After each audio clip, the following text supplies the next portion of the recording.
Hi, everyone. We're so excited to be here today. I am really excited to have Dr. Sumi Raghavan on our show. Dr. Sumi, as we like to call her, is a licensed psychologist practicing virtually and in Brooklyn, New York. She's also a senior content expert for Culturupt. Dr. Sumi earned her Bachelor of Arts in Psychology from NYU and her doctorate in clinical psychology at Fordham. She's practiced in a variety of settings, and she's also spent over 10 years working as a college educator. So, Dr. Sumi, we know it's been a lot in the past 2 weeks. Thank you so much for joining us today. I'm so happy to be here. I can't wait to get into our conversation.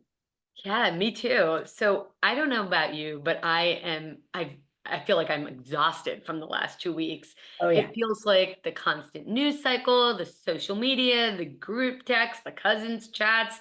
It's like we're on this constant Ferris wheel that never stops. And I know within my friend group that that's a similar sentiment that a lot of people are feeling. Also doesn't help that like Thanksgiving is next week. Mm. So, right. So we know that a lot of people are feeling a wide range of emotions post-election, and that these emotions can show up in the workplace in a number of ways. Let's start by setting the scene. We know that significant political events, such as elections, can trigger a wide range of emotions that spill into professional settings. Can you talk a little bit about that? Yeah, definitely. Thank you so much for having me. And when you say setting the scene, like you a little bit set the scene as well with just acknowledging that on top of everything going on and the onslaught of information, we all have our personal lives, holidays coming up, a lot going on. In my private practice, I work a lot with burnout and with clients in high demand professions. So we talk a lot about managing feelings around and in the workplace. When feelings spill over into work environments, it can affect us in a couple of areas. It can affect team dynamics, it can affect individual performance, and it can affect our emotional well being. So, the way we respond and deal with that is a multi step process. We want to understand why the feelings exist and place it in a context.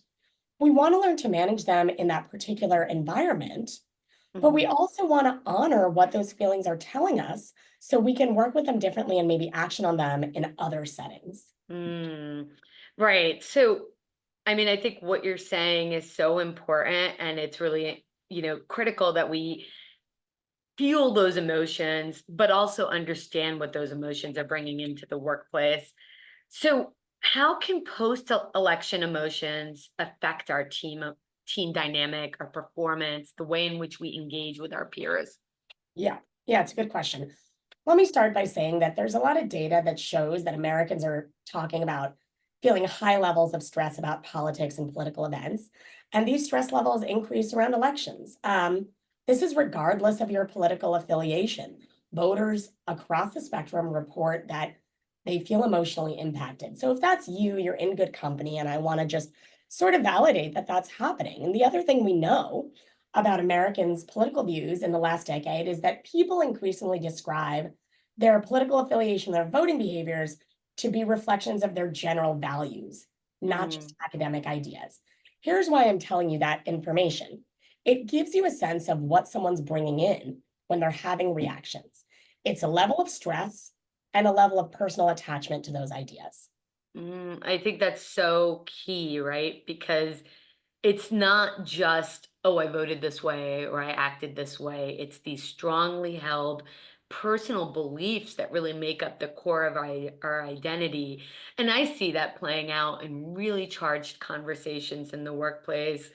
I'll give you an example. I know that I had a friend recently share that she jumped on a Zoom call post election, and her colleague had a political blanket up for the candidate he had supported for president in the race. And for her, that was deeply triggering because it wasn't the candidate she supported, and she's now on this work call, and there's this blanket, and this blanket reflecting a political candidate she didn't vote for and who she believes doesn't reflect her deeply held values about her identity. What do you do in that situation, Sumi? It's so difficult. Oh my gosh, what a great example of how this can spill over into the workplace. And like the visual of like this blanket hanging there on this Zoom call, like you can't really ignore it, right? Yeah. Um, this is an example of something where it can affect team dynamics and individual wellness. From a team dynamics perspective, if we go back to the idea that people feel really attached to these beliefs, there is a sense that someone who believes differently may hold a value system that feels threatening or scary to us. And Mm. when someone believes themselves to be judged or under emotional threat, their ability to cooperate gets impacted. So, like in your example, I see the political blanket of this other candidate. To me, it's not just like, oh, like us, like the support of a sports team. It's actually like, this is signaling to me something about this person's belief system. That signal Mm. makes me feel unsafe and I don't want to work with them. Yeah. I should add, this can even happen for people who consider themselves apolitical. We know there's a segment of people that feel like, I don't want to talk about this. I want to pretend it's not happening. And for them, remaining distant from it is also a strongly held belief. So somebody else in that position seeing that blanket might be like, oh man, now I have to think about this stuff. I don't want to think about this. Right. This is not a disagreement about a television show. It feels really threatening to people, and that affects their ability to work together. Yeah. Yeah. That's exactly it. And, I think, and what you're saying is, and I always tell people this, the workplace was one of the few places where you're going to interact with people who are very different from you, who are of a different gender, different race, different background, and who might have deeply held values and beliefs that are very different from yours. That said, we all have to continue working together and we all have to continue working towards our common goal of getting the work done. And so, what does that mean when we're feeling these big emotions that are being brought into the workplace that we don't necessarily have to deal with in our personal life because we surround ourselves with people who think and act like us. But Yes. out in the workplace, we're being faced with more diversity, to be honest, than we Yeah. normally would be. Yeah. No, it's such a great reminder, that contrast, that often in our personal lives, we curate our circles towards those who share our values. So Yeah. we actually don't have as much practice or experience except for the workplace in dealing Hmm. with people that are really different from us. Yeah. Um, and so what that demands of us is to learn to manage our feelings. Now, this Hmm. is easy to say and hard to do. And Yeah. there's reasons for that. It's like when we experience stress, which we all do, we actually tend to be less skilled at using our coping tools. When we're all relaxed Mhm. and more in a more regulated state, we can better sort of access that. When we're stressed out, the irony is we need it the most, and yet it's harder to grab onto. And people Yeah. might find themselves distracted, having trouble focusing, trouble Mm. feeling motivated. I think because we're also kind of speaking specifically about the election, those feelings can go up and down. We're just a few weeks out, but that Hmm. can change as the new administration takes over. Stress can build up, motivation and life satisfaction can be affected. So I'm saying all this to say, listen, there's a reason why we can't just turn off our feelings. And yeah, Mm. that doesn't mean there's no options. Right. And I love how you say that, right? We are not meant to be sterile and robotic in the workplace. Of course, we're human beings. Of course, we're feeling emotions. And to say counter and say, and to say that one should not bring those emotions into the workplace or one should not feel them would be very contradictory to the evolutionary biology we all have, right? And so I think a lot of times when people meet people like me who are like workplace consultants, people think, oh, Ritu's trying to build a sterile workplace where I can't say this or I can't do this and I can't feel this. And that's not it. Actually, it's the opposite of that. I think that we need to recognize each other's humanity and to accept that all of us might be feeling a wide range of emotions post election, and dealing with everything going on in the world. As you said, it's going to be an ongoing cycle. That said, we need to find a balance. And really, HR is not there to facilitate political conversations or to negotiate and say this side's right, that side's wrong. HR, that's not their role, right? But their role is to check in on people and culture and to determine how people are feeling and to ensure that conversation is always respectful and above the line. And so HR might have supports if someone is particularly struggling, such as EAP. You might have therapy that's offered on your health insurance plan. There's different, there might be ERG groups. There's different ways in which HR might be able to support the range of emotions people are feeling. Um, to support that. But, I'd love to hear what you see in your Yeah. role as a therapist and what you're sensing. No, I love the way you're describing that. I think that is a really important thing for people to remember is that being a good member of a workplace community does not mean having no feelings. Yeah. It's really around balancing and managing. As a therapist, I feel comfortable saying your HR director is not your therapist. Your office is not the therapy room. Right. All of us are responsible for our human containers and Hmm. our emotions. But I Hmm. really like that earlier you used the word acceptance. Acceptance of our humanity is not the same as approval of our views. Hmm. Accepting that your colleagues may be carrying different emotions doesn't require you to actually do anything except Hmm. acknowledge that that exists. Yeah, yeah. And I love what you said about, HR not being your therapist. I can imagine how many people do come to you in your therapy practice though and want to talk about that. And that's a relevant and, good use of time, right? To talk Yeah, about the emotions that's what in that therapy's for. setting. Right, exactly. So, Sumi, or Dr. Sumi, I'm really interested in hearing what coping skills do you have for people in the workplace who might see something, who might feel like, oh gosh, my emotions are getting a little large right now. What do I do? How do I bring myself back to a regulated state? Certainly as a parent, I see this with my kids, but sometimes applying those skills to ourselves is really difficult. Yep, you got it. And let's sort of bring it back to where we started at the beginning. We want to manage our emotions at work. We also want to acknowledge our humanity, and we want to honor what our feelings are telling us so we can process them in an appropriate way. So Hmm. in terms of thinking about tools, I think it's useful to start the day before you go into the workplace, whether you're physically going into an office or logging onto a Zoom, kind of take your emotional temperature. How Hmm. stressed do you feel? How anxious, how angry, how sad? Use specific emotion words and ask yourself on a scale of 1 to 10, where am I? This is a great assessment. And then when we put words to our feelings, that can already be grounding. One of the ways in which people can kind of spiral out or get dysregulated is the feelings just run away. And sometimes just pulling a way to pull them back is being like, this is how I feel. I feel X. And just saying, okay, on a 1 to 10, gosh, I'm like a 6 for anxiety, 4 for mad, 2 for sad.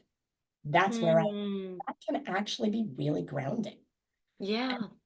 Then I like to add to that maybe a little mantra like, I can feel this and I can get through it. Mm. It's not about canceling out or erasing feelings. It's about reminding yourself that you have the resilience. I feel sad and I can get through it. I feel anxious and I can get through it. Yeah. Beginning the workday with those reminders can help to create a kind of a containment to start. Yeah, yeah. Oh, I love that, what you said about having that temperature, taking your own emotional temperature. And I've got to tell you, our work days begin, especially now in the hybrid environment when we're all on Zoom.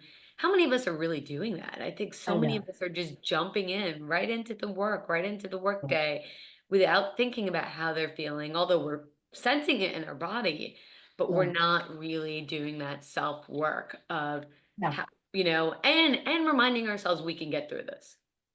That's right. And Yeah, it's so natural, right? Like it's automatic. We have these yeah. habits of we get up, we get dressed, we log, we send the kids out the door and then we log on. And the reality is it only these kinds of tools, they are a lot of bang for your buck because they take a minute or Mm, two and they yeah. kind of get you on a particular track. And the other thing I tell people is once you've sort of labeled and described your feelings, given yourself that sort of mantra, I can get through it. There are physical things you can do, like take deep breaths. It Mm, sounds cliche, but there's tremendous research to support that it yeah. actually signals safety to the nervous system. Hmm. One sort of strategy is count of 4, 4, 4. So inhale for 4, hold it for 4, Mm, exhale for 4. Do that yeah. 3 times. Yep. Enter into the environment in more of a state of calm. Yeah, yeah, I completely agree with you. And I know I have a meditation practice, and Yeah. that definitely helps center me in my work and in what I do. So, putting that out there is that it's a very grounding tool for me. So, Yeah. Sumi, let's move on to work friendships. We all have our work buddies, we all have our work partners who, we find trusted people in the workplace who make us feel safe and who we can confide in. And that's really important. I know that I've made many of my best friends in the workplace, and shared so much with them. And for, good reason, right? You need to be able to trust someone at work. And I hope everyone has that. What roles do those friendships really do help and with all of this and what we're feeling? Oh, absolutely. I'm so glad you said that. I think there's value also to hear from your expertise in HR and workplace consulting that like having friendships at work is allowed. Yeah.